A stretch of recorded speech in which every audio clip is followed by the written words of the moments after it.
नमस्कार and welcome to study centre for all. देखिए, जब से आईसीसी जो इंटरनेशनल क्रिमिनल कोर्ट है इसके द्वारा अरेस्ट वारंट इशू किए गए हैं बेंजामिन नेतन्याहू और इनके ही पूर्व रक्षा मंत्री योआव गैलेंट के विरुद्ध, तब से ही दुनिया दो धुरियों में बंटती हुई नजर आ रही है।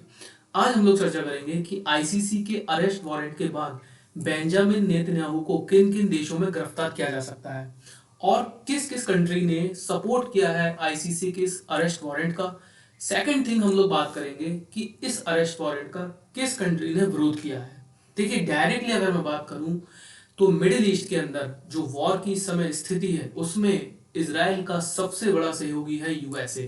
ठीक है, मैंने अपनी कल की ही वीडियो में ये चीज कवर की थी कि जैसे ही आईसीसी के अरेस्ट वारंट का नोटिफिकेशन इशू होता है उसके जस्ट बाद जो डोनाल्ड ट्रंप की होने वाली परिषद है और उसमें जो एनएसए बनेंगे माइक वॉल्ट्स, ठीक है, उनके द्वारा कल ही अपनी प्रतिक्रिया दे दी गई थी।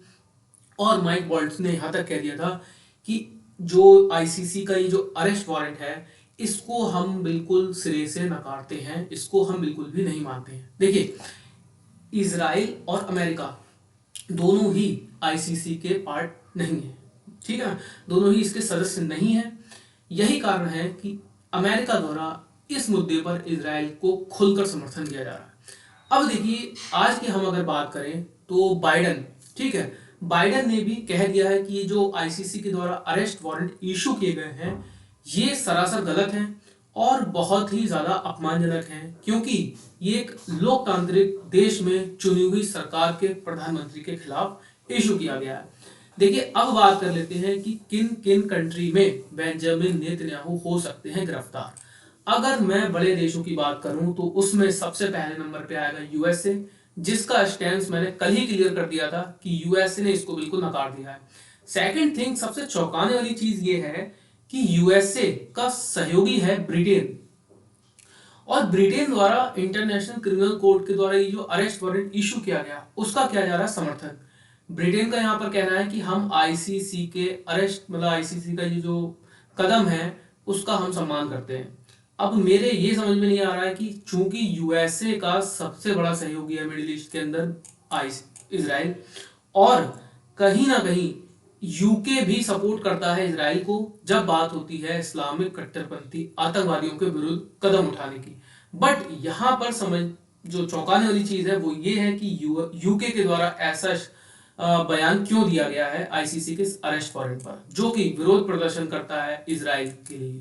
ठीक है, अगर हम सेकंड बात करें फ्रांस की, तो फ्रांस द्वारा डायरेक्टली कह दिया गया है कि भाई इसका इम्प्लीमेंटेशन होना चाहिए, और इटली द्वारा भी डायरेक्टली कह दिया गया है कि हम आईसीसी के फैसले का सम्मान करते हैं और इसका इम्प्लीमेंटेशन होना चाहिए। अब देखिए, इटली, फ्रांस, ये लोग नाटो के सदस्य हैं और नाटो में सुप्रीम पावर रखता है अमेरिका। आई डोंट नो कि इनके द्वारा ऐसा स्टेटमेंट क्यों दिया गया है, बट देखते हैं आगे क्या होता है। बट अगर मैं बात करूं चौंकाने वाली चीज की, तो यहाँ पर देखिए द गार्जियन की जो रिपोर्ट है इसमें जो हंगरी के प्रधानमंत्री हैं, बहुत ही ज्यादा इंपॉर्टेंट ये टॉपिक आप समझिएगा। यहाँ पर हंगरी के प्रधानमंत्री, जैसे ही आईसीसी का अरेस्ट वारंट आता है उसके जस्ट बाद हंगरी के जो प्रधानमंत्री हैं इनके द्वारा कहा जाता है कि भाई मैं जो है बेंजामिन नेतन्याहू जो इजराइल के प्रधानमंत्री हैं, देखिए इन दोनों का बहुत ज्यादा इनकी गहरी दोस्ती को यहाँ तस्वीर से समझ सकते हैं। इनके द्वारा डायरेक्टली कहा जाता है कि मैं इजराइल के प्रधानमंत्री को अपने यहाँ न्योता दे रहा हूँ, वो आए मेरे यहाँ और मैं उनको गारंटी दूंगा कि हम जो आईसीसी का ये जो अरेस्ट वारंट है इसको बिल्कुल भी नहीं मानते हैं और आप हमारे यहाँ से गिरफ्तार नहीं किए जाएंगे। ठीक है, ये कहा जा रहा है हंगरी के द्वारा। अब हंगरी जो है ना वो यूरोप का एक कंट्री है, तो देखिए यूरोप के बहुत सारे बड़े कंट्री और छोटे कंट्री अगर मैं बात करूं तो ये कहीं ना कहीं अपने आप में बढ़ते हुए नजर आ रहे हैं।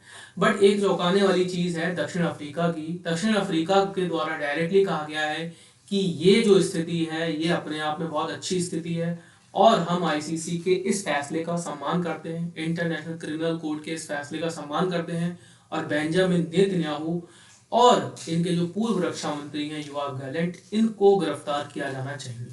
बट देखिए, मैंने अपनी कल की वीडियो में इस चीज को कहा था और आज कुछ यूरोप के एक दो कंट्री ऐसे हैं जिनका ये बयान आया है, उन्होंने भी बिल्कुल सेम चीज यही दोहराई है कि देखिए आप कैसे एक लोकतांत्रिक तरीके से चुनी हुई सरकार के प्रधानमंत्री को कट्टरपंथी इस्लामिक आतंकवादियों के क्रम में रख सकते हैं।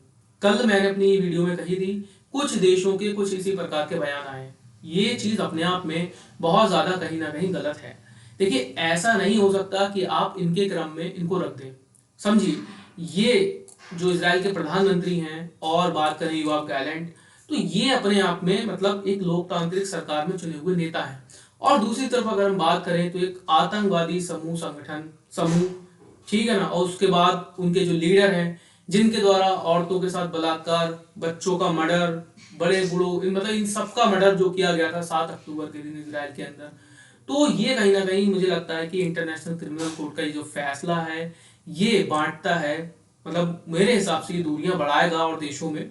और बाकी इस पे आपकी क्या राय है आप जरूर कमेंट करके बताइएगा। तो अभी के लिए इतना ही था, मिलते हैं नेक्स्ट वीडियो में।